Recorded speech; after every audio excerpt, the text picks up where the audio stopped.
Home Box Office proudly presents Red Skelton's More Funny Faces, starring Marcel Marceau, and with the Paul Gaulin Mime Company.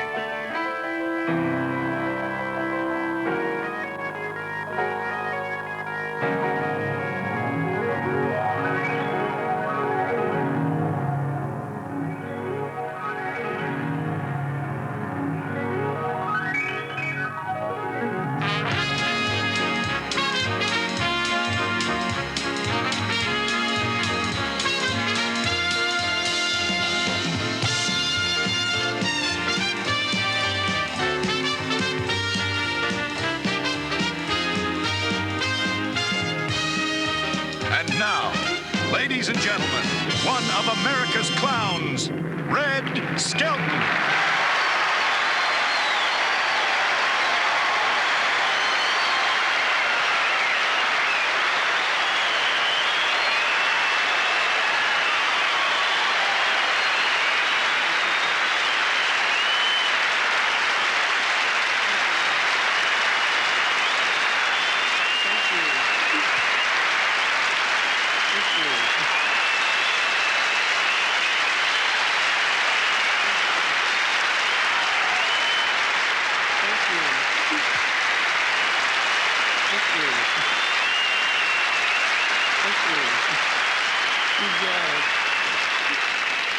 Well, you can't top that. Good night. Thank you very much, ladies and gentlemen. You know, it's always quite flattering when you walk out and hear applause without doing anything, you know? And that's probably the most applause I'm going to hear all evening, so I'm going to be smart and say good night. Actors are like that. They're always afraid that someone's not going to remember or recognize them. You know, like I was coming down the street this afternoon. There was a group of people there, and I didn't think anybody recognized me. And a voice yells, "Red Skelton's in the crowd!" And they all turned around and looked at me. I was so embarrassed. I was sorry I yelled.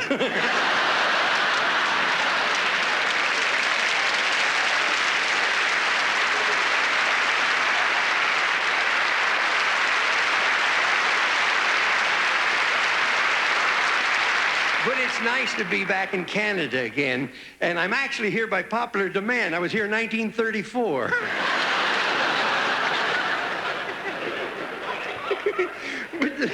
But I have a lot of fun everywhere I go. I make it sort of like a vacation.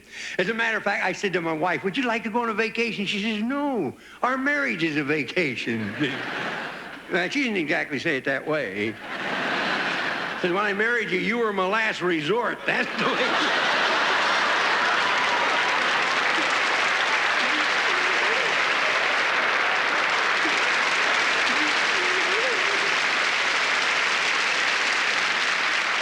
Now, I'm not going to do jokes about wives because I will say one thing, though, that my wife is one of the most unusual women you'd ever want to meet. The vicissitudes of life don't seem to bother her, you know. I walk down the street and ladies recognize me, "Red," and they give me a kiss on the cheek, and she never gets jealous, you know. And she raises thoroughbreds and quarter horses, and one stepped on her foot, and she didn't even get mad. So I think somebody like that, you should always be nice and say nice things. But wherever she spits, grass never grows again.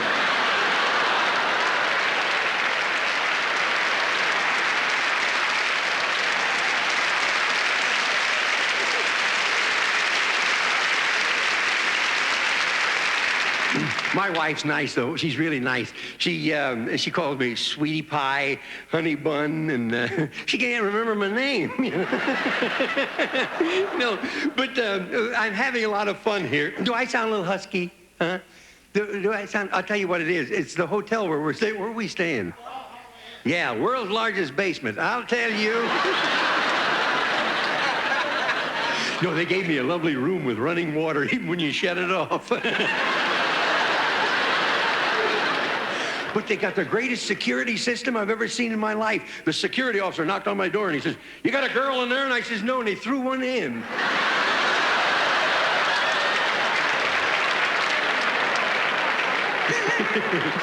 But the reason I get a little husky, the change of climate. I came from the desert up here, see, and last night it was so cold in my room, one twin bed got in with the other one.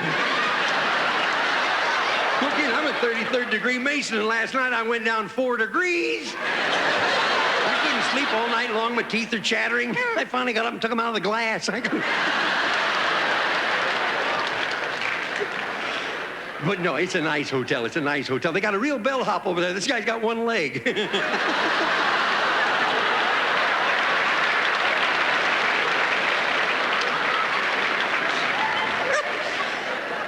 But you know, nutty things happen around hotels. Hey, you know, if you go to a hotel, you know what you can do? You can take a glass, a drinking glass, and you put it up against the wall.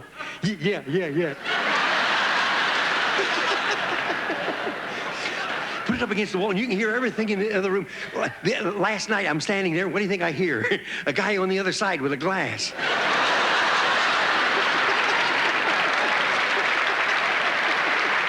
I walked in one night, my wife says, come here. And I grabbed like an idiot. I'm standing there for a half hour. I said, I don't hear nothing. She said, that's been going on all evening. But you know, silly things do happen around hotels. I was here a few years ago. I was in Toronto, and during a blackout, all the electricity went off, and everybody had to walk up to their rooms. See? So it was after my performance. I was at the big, what do they call it, the exhibition? Yeah, is that it? The C&EI, whatever it is. Anyhow, I go into the hotel. Now, everybody has to walk up to the rooms. I start upstairs, and there's the first guy on the first flight of stairs, and he was so lit up you could read by him. No kidding. You brush against him, you get an alcohol rub. One of those. So I said to him, could I be of some assistance? He says, would you be so kind? He says, I live up on the 3rd floor, but I don't think I'm going to make it, you know. Well, I help him up 3 flights of stairs. I opened the door, and I threw him in, walked downstairs. Here's another guy. He looked worse than the first one, see? So I said, where do you live? He says, I live up on the 3rd floor. Well, I threw him over my shoulder, and I packed him up 3 flights of stairs. I opened the door, and I throw him in, walked downstairs. Here's another guy, but just as I got him on his feet, he started hollering, help, please, help. The security officer came and said, what's the matter? The guy said, what's the matter? This darn fool's been packing me up 3 flights of stairs and throwing me down the elevator shaft.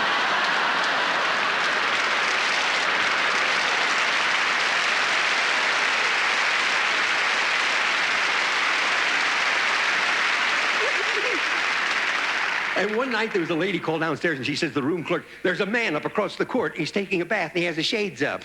So the security officer goes up, he says, well, lady, you can't see anything but the man's head. She says, is that so? Is that so? Get on that dresser and take a look.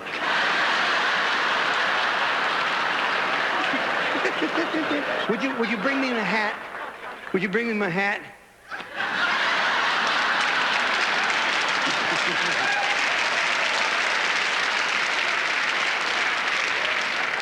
You know good help is hard to get these days. Look, we got a maid that's been with us for 9 years, and I said to her the other day, I says, Maisie, I can write my name in the dust on the piano. She says, education's a wonderful thing, ain't it?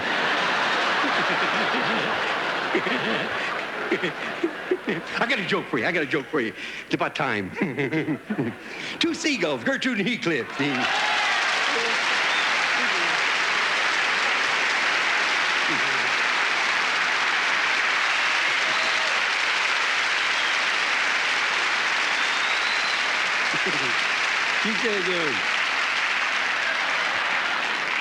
He said, boy, I'm tired.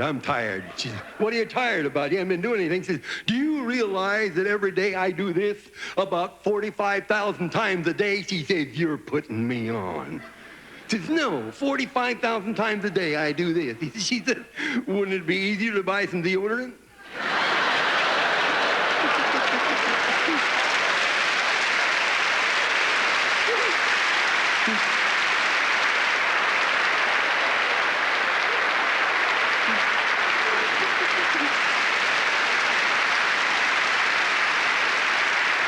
I got one for you. They're flying, see? She says, look, down there is the ship of fools. She says, how do you know it's the ship of fools? He says, they're looking up.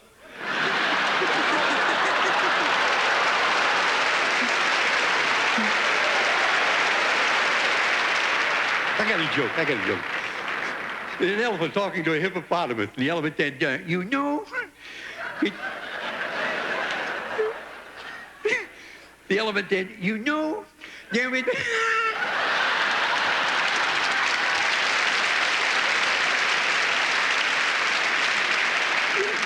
You know why I like to do this lousy joke, huh?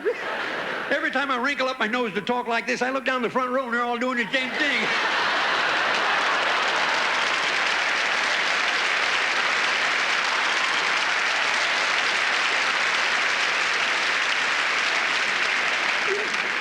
The elephant, they said to the hippopotamus, he said, you know, there is nothing worse than a cold in the nose. And the hippopotamus said, you never had chapped lips, have you?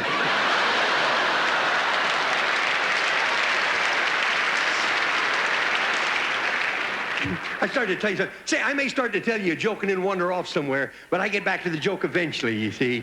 At my age, your mind wanders. Not far.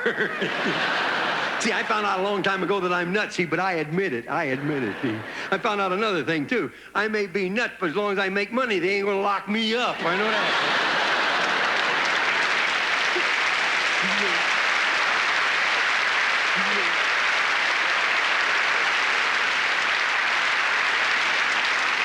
I'd like to do a little pantomime now for you of a little old man. A little old man and a door. Little old man in the door.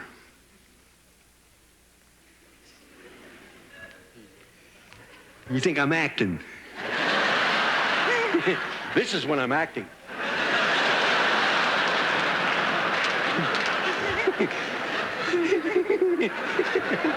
We got a nudger down here. You know what a nudger is? I tell a joke, she explains it to him, and he says, yeah. Little old man and a door.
In 1965, I first met Mr. Marcel Marceau.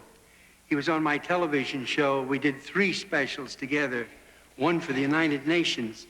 And one time he took over the show for me when I was very ill. We're very dear friends, and it's a great honor to be with the gentleman again. At this time, Mr. Marcel Marceau will now present his romantic rendition of the tango.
I say everybody's so nice here. Since I've been in town, they can't seem to do enough for me. They gave me a big car to drive around, a big Rolls Royce. See, my wife says, let me drive that thing. I can stop it on a dime. She did. But the dime was in the little old man's pocket. She's driving, the guy stepped off the curb, and I says, give him the right of way, and she plows right into him. Says, what did you do that for? You told me to. I said, give him the right of way. I thought you said, get him right away. Well, we were out driving. Hey, I don't know who laid out these freeways in Canada. But you got to be proud of him over at the asylum, I'll tell you that. Well, you get on one of them things you want to get off, you better be in the right lane at the right time, make the right... It happened to me. Of course, I didn't mind. I'd never been to Kansas City before anyhow.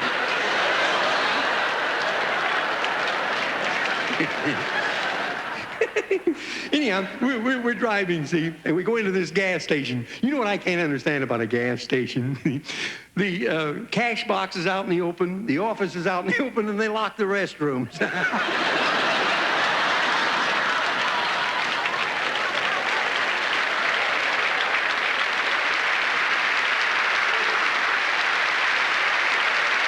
Give me my hat again. Throw me my hat, will you? I got a joke for you. I got a joke for you. You better leave the hat out. Where's it at? Has he got it again? Yeah. Uh-huh. You've been in my Geritol, ain't you?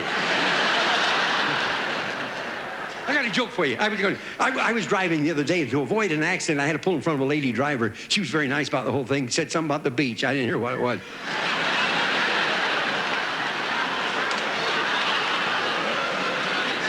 Why, you got a funny beach around here, huh? This dear little lady, she must have been nearsighted. She mistook me for a Spaniard. She called me Sebastian. I heard that. I got a joke for you. If you've heard this, don't stop me, because I'm dying to hear it again. Two highway patrolmen, they're driving, see? One of these officers turned to his buddy and says, you realize that we've been on duty all day, we haven't given out one ticket? He says, we nabbed the next car that goes by. Now, it's a big Cadillac. They tail this guy, but he stays in the right lane, uses the proper hand signals, the directional lights are perfect, he stays within the maximum speed. So one officer says to his buddy, I've never seen anyone from Canada drive this carefully before. We ought to congratulate that guy. So they pull him over. Says, nothing wrong, sir, nothing wrong, just wanted to congratulate you. 35 years I've been on the highway patrol. I have never seen anyone from Canada drive so carefully. This guy says, when you're crocked, you gotta be careful.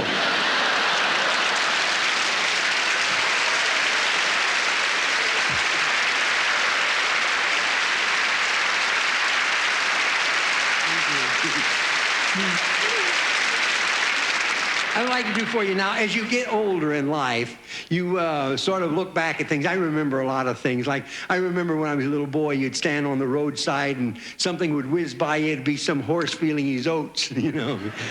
Now you stand on the freeway and something whizzes by you. It's some jackass with too much grass. I heard two Texans talking over in the hotel, and one of them said to the other, he says, I like the way they stand, see? You never know if their thumbs are cold or if they've got gas.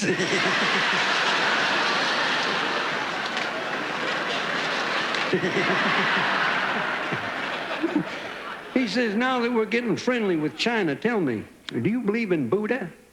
He said, I believe in what? Do you believe in Buddha? I don't know. Buddha? Well, Buddha's been around a long time. I don't know if I believe in Buddha or not, but Buddha's all right, yeah. I like Buddha. I like Buddha for what the hell, I like margarine just as well.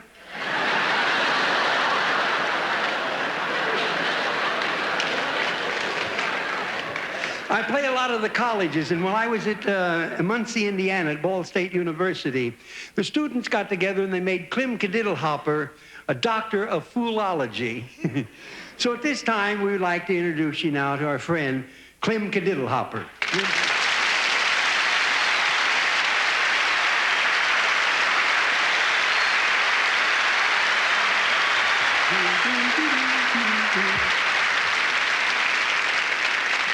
Well, sir, it's nice to see you folks again. It's been a long time since I saw you last. I got married.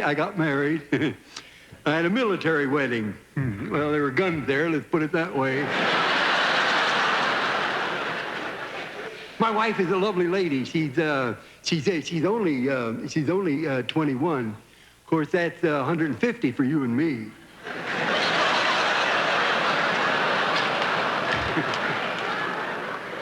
She's very superstitious. For instance, now she won't do housework any week that has Friday in it. Yes, since I saw you last, I haven't been doing much of anything. I never did do much of anything. I've been helping the Boy Scouts. I show them how to make them Boy Scout knots. Boy, I'm a whiz with that. Everything I see, boy, I tie a knot in it. They made me stop milking, you know. But I raise rabbits now. I raise rabbits. These are not ordinary rabbits. Some of these rabbits, they've never been outdoors. These are ingrown hairs.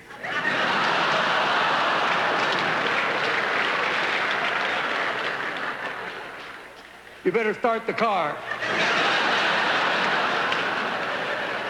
Boy, the way you reacted to that, I'm glad I didn't tell you the one I was going to tell you. But the little rabbit was going to have an operation, but he wouldn't take any anesthetic because he was an ether bunny.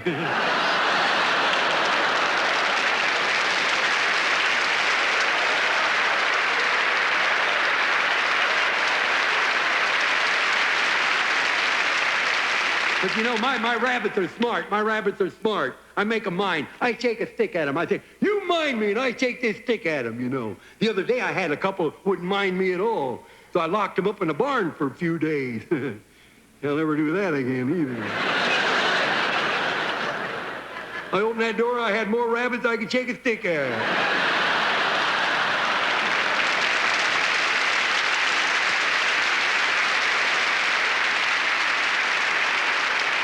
You can shut the motor off. Yeah, the other day, there's a couple of coyotes chased a couple of my rabbits into a haystack. And one rabbit turns to the other and he says, we're going to make a run for it or stay here and outnumber them.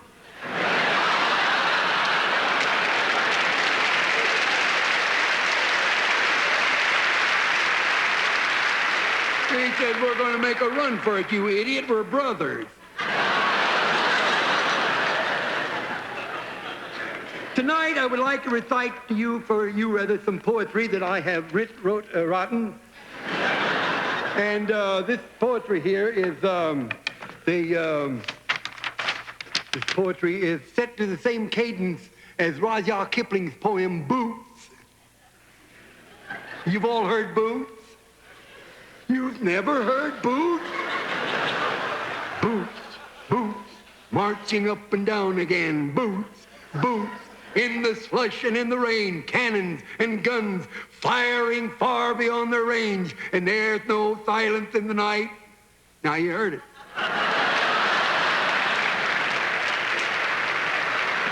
This poem is set to that same cadence, but this is, instead of boots, this is called frogs. Frogs. Oh, by the way, I don't need glasses, but I reached the age where curiosity is greater than vanity.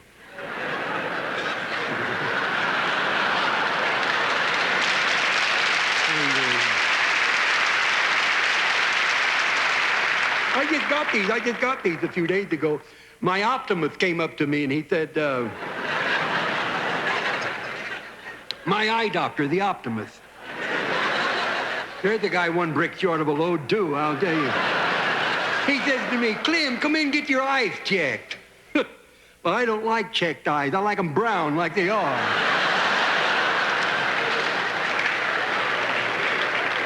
I don't know what anybody would want with checked eyes.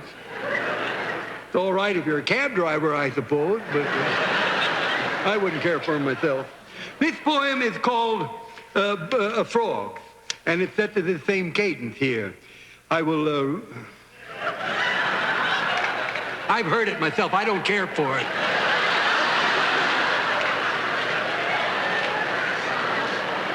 I don't mind reading for you, but I ain't going to suffer, I'll tell you that.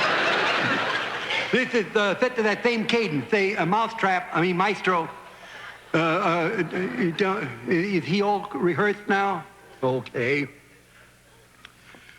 Frogs, Frogs, frogs, they are everywhere. Frogs, frogs, frogs croaking fill the air. Louder, louder, louder is their blasting blare, and there's no silence in the night.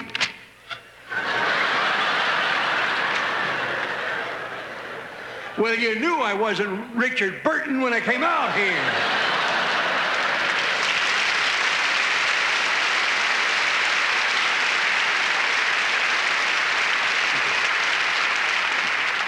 Frogs, frogs. Croaks heard 3 miles away, 5, 6, 7 beyond that they say. Frog, frog, multiplying more each day, and there's no silence in the night.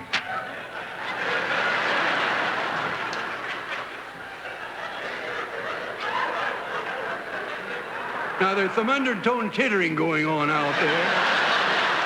Now, either you hush up or I'll clear the hall. And about 2 more verses ought to do it.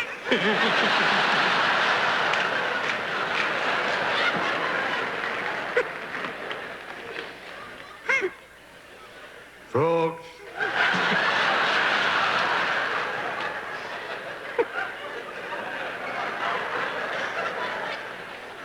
Frogs. Don't get me to laughing. You'll never get out of here.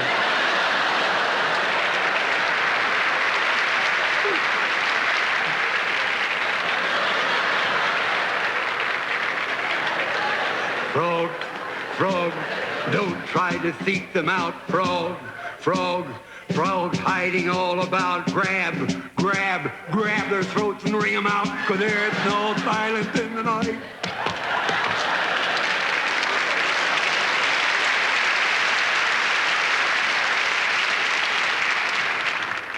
Frogs, frogs, they're good as only bad. Flirting, flirting, flirting on their lily pads. Mom, mom, mom says no, but you know, Dad, there's no silence in the night. Frogs, frogs, don't you know the strain? Frogs, frogs, please, please, please refrain and listen. There they go again! Frogs, frogs, and there's no silence in the night.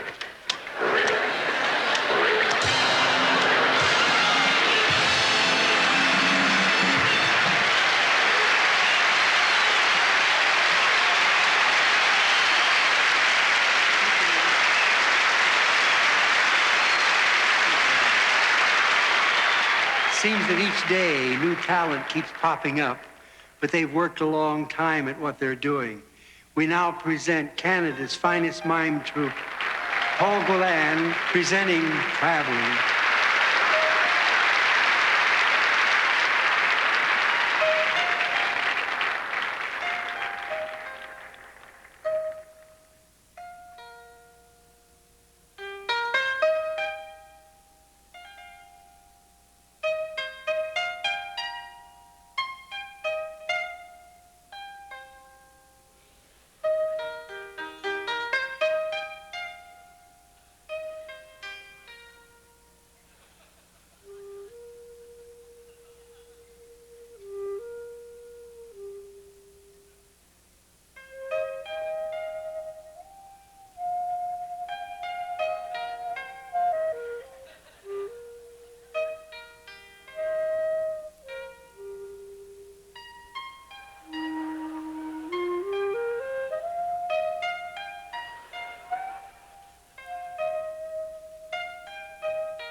And now, ladies and gentlemen, Marcel Marceau presents The Lion Tamer.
Great actors in the world and the great artists in our profession, I can only name one who is actually internationally known.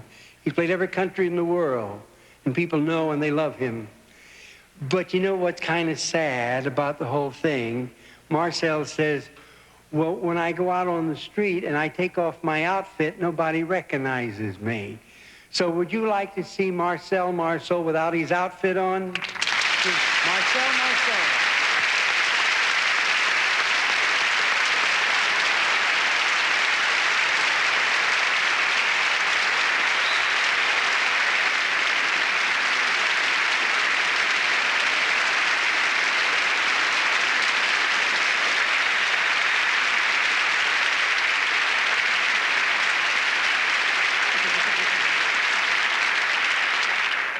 How have you been?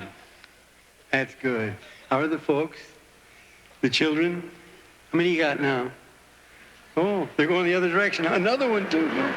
Well, and you travel a lot. You would like my autograph? Why, certainly. Oh. I'm sorry, I'm right-handed.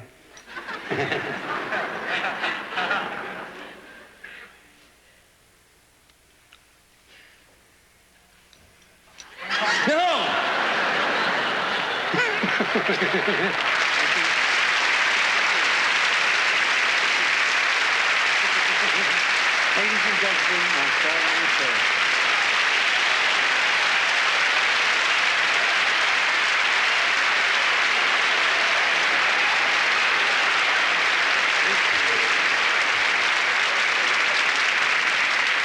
What a wonderful proof that silence is golden.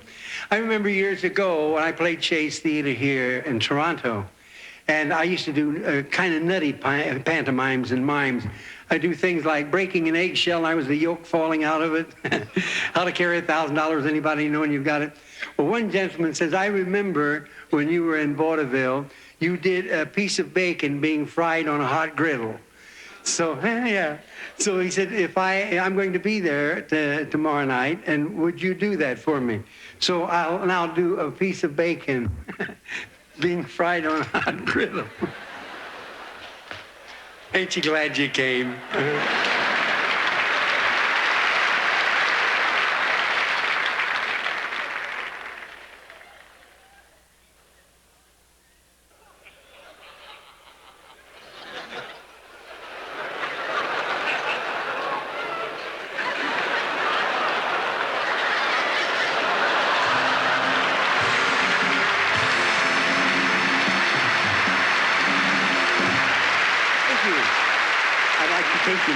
To France. I don't know if you've ever been to Paris or not, but right in the middle of the town, they got a great big oil well that never came in. See? Hey, if you go over there, if you've never been, take your food with you. What was it we ate? It's snails. I tasted them twice. Once going down.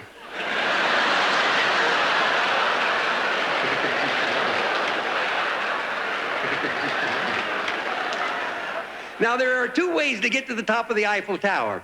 You can pay what's equivalent in American money, 15, 18 cents, and take the elevator, or you can walk up 1,222 stairs. That's what this is all about. A typical little tourist couple.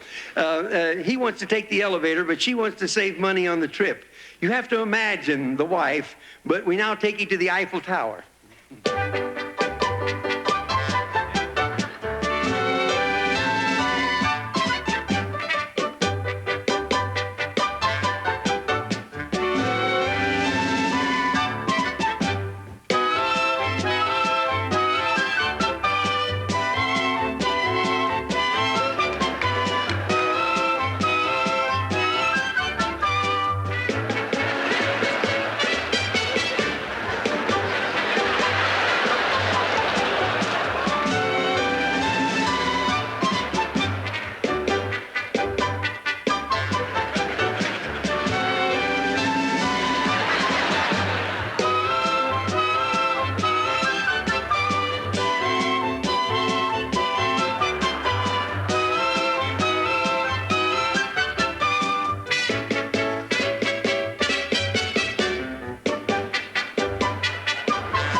this time I would like to do a short pantomime that has to do with the youth and with the aged. And I'm certain that if any of you have ever watched a little old man watching a parade, you can tell exactly what he was thinking about the past, the present, and the future.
Show business, like with Bip and Marcel Marceau's Bip, each performer finds some character that he does that has become quite a favorite with the public. Mine happened to be Freddie the Freeloader, and people ask me,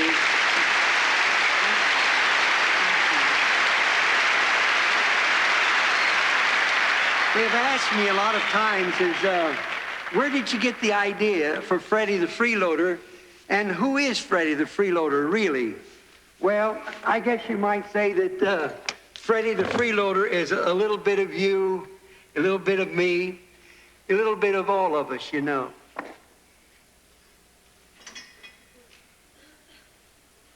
He's found out what love means.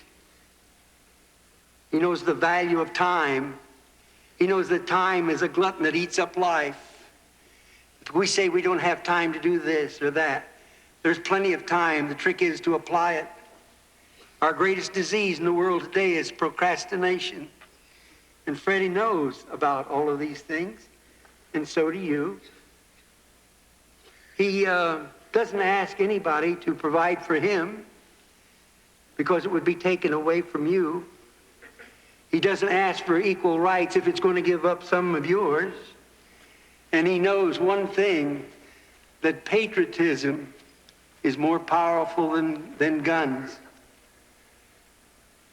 He's nice to everybody because he was taught that man was made in God's image. He's never met God in person, and the next fella just might be him. I would say Freddie is a little bit of all of us.